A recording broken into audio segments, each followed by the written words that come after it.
We've had a Western shop in Denton since '57, right on the same corner that we're on, Bell and Oak Street, just to kind of pay homage to my granddad and his shop and everything that this shop has done for our family. I thought it was only right to name it Bell and Oak.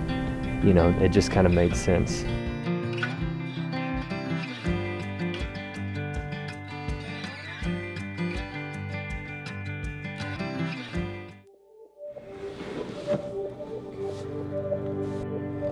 My granddad had a Western shop, saddle shop, that started in 1957, and he was a custom saddle maker, so he had a leather shop.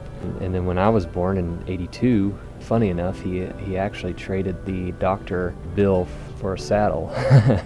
so we've always had a leatherworking shop inside the store, and you know, I would come back in the leather shop area and he would, you know, have piles of leather, you know, maybe around that he would tell me to, you know, put together or, you know, do this, do that. And then I took a break from it in high school and didn't really have much interest in it. But now I've come back to it and have, you know, been growing in my craft ever since.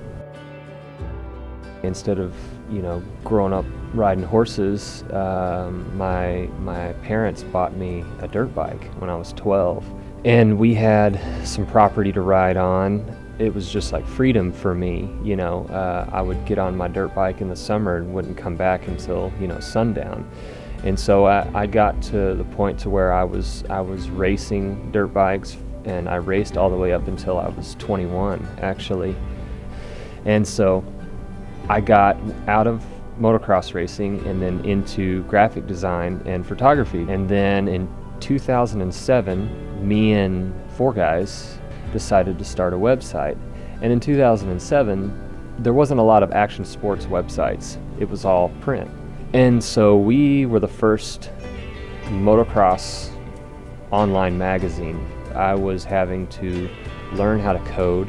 I was learning how to design for web. I was doing motion graphics, film, photography, editing, you know, you name it. I was doing all of that. Plus, on top of that, being a business owner.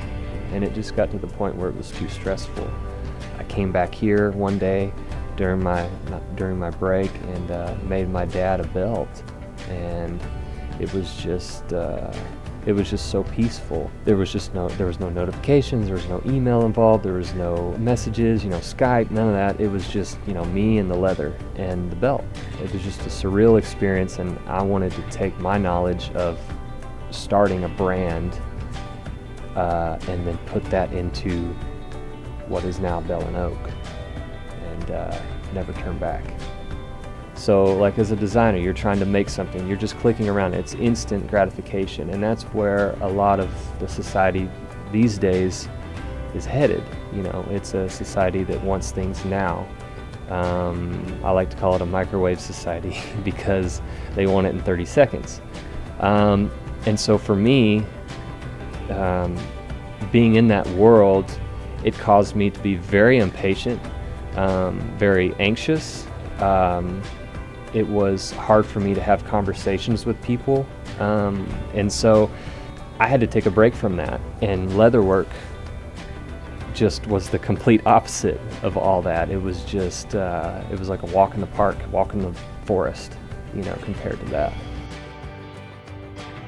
As a creative person, I don't think you're ever satisfied.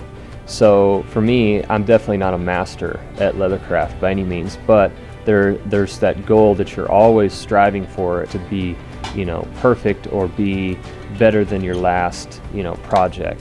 And so that's just a never-ending battle with me, is to be as creative as I can. For me, Denton is home. You know, there's a lot of creative folks in Denton nowadays, and a lot of the folks are starting to graduate college and not move off. They're starting to stay here and start families here and things like that. So being around those types of folks really drive me each and every day to want to keep, you know, doing this. And it's just real inspiring to see the attention and the growth that Denton has got going on right now for a business like me who wants to be doing this until, you know, I'm 80 years old, you know, and hopefully pass the knowledge down to my kids and grandkids. My name is Clint Wilkinson, and I'm a leather crafter, and I own Bell & Oak in Denton, Texas.